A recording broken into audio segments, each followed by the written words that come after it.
everybody. Welcome back to another episode of Ghosts. This is a CBS original show, and it is also on Paramount Plus, which is where I'm watching it so that we can recap all the formal episodes before the new season begins in the fall. So we're going to go on to season 1, episode 4, and this is called Dinner Party. This one I love. We get to meet the neighbors, the Farmores, which I'm probably mispronouncing their name. They are a very uptight couple with a lot of rules, and they hold the keys to the remodeling permits to make this a B&B. Sam and Jay are forced pretty much to invite them to dinner so they can get to butter them up and hopefully get their permits approved. So they invite them to dinner, and the ghosts are really excited about a dinner party. Dinner parties are something that they all think fun.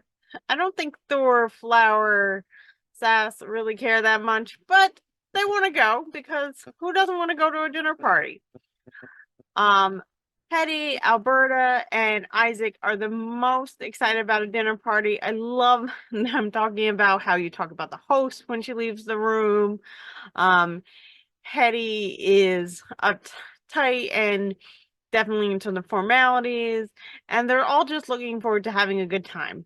However, Sam doesn't want them there, and Sam lets them know. So, despite Sam telling Pete to tell the ghosts don't care. They want to come. They do eliminate some of the ghosts from the party. Hetty decides that it's going to be her plus 3 more. So she invites Thor to be the muscle to keep out everybody else. Alberta, her bestie. And Isaac, who of course would be the best dinner party friend to have because he's definitely going to talk the most smack behind everybody's back. So they decide they're going to go. They all go. The 3 of Hetty's friends go. They all sit down to the most boring couple in the world. These people have nothing to talk about but permits and just boring stuff. All the ghosts seem to still be enjoying it though.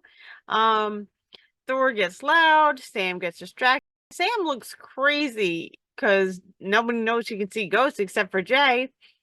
And so Sam decides to tell the 4 ghosts that they can no longer be there. Pete does come in and lets the other ghosts know they're still not invited, even though then they all get kicked out by Sam. Really hurts the Sam. Sam is really upset that she hurts the ghosts' feelings. The ghosts are really mad at Sam because makes them feel alive. And by being at the dinner parties, it's boring for if you're alive because these people are boring, but to the ghost, it's like feeling alive again, feeling human.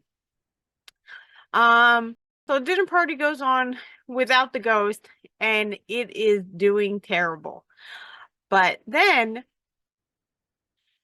Sam gets the opportunity to impress the neighbors. We're just gonna call them neighbors.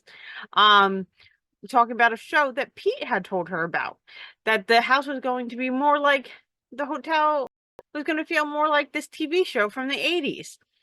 And of course, they're excited because they apparently love this show.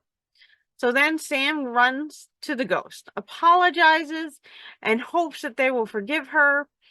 And it takes a little wiggling, but they finally come to a peace that all the ghosts are invited back, and they all help Sam make it through the night and impress her neighbors. The neighbors agree to the permits as long as they get something for it. They pretty much want them to give them money towards another organization, pretty much making them pay to get these permits approved.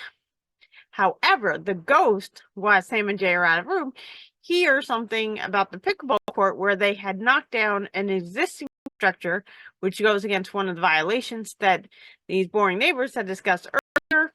So Sam and Jay are feeling defeated, but the ghost let them know on the secret, so Sam confronts her neighbors with it, and then she gets her permits approved because he's joking about the money.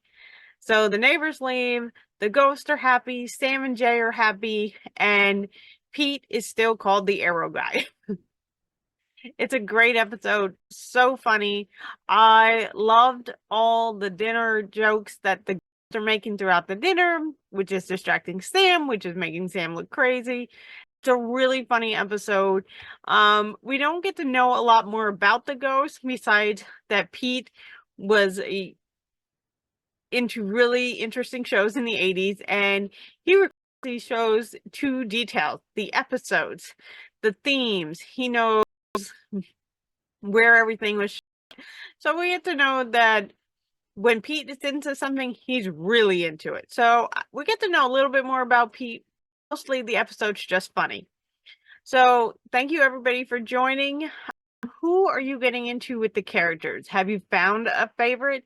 Everybody knows Alberta is my favorite, but who's everybody else's? And do we like that Isaac, we're getting to see the layers of Isaac sort of pop up, because Isaac hasn't come out yet, but we're seeing that he's coming out of his shell a little bit when he's with Hetty and Alberta, and he's just sitting around being getting to see a little bit more of his personality come out. But I'm really looking forward to getting to know Isaac a little bit more. So hopefully in the next coming episodes, we'll see a little bit more about Isaac's story and how did Pete get the arrow. So continue on this journey with me. I'm really excited to be watching this with all of you, and thanks for joining. Have a great day, everybody, and find a reason to smile. Bye.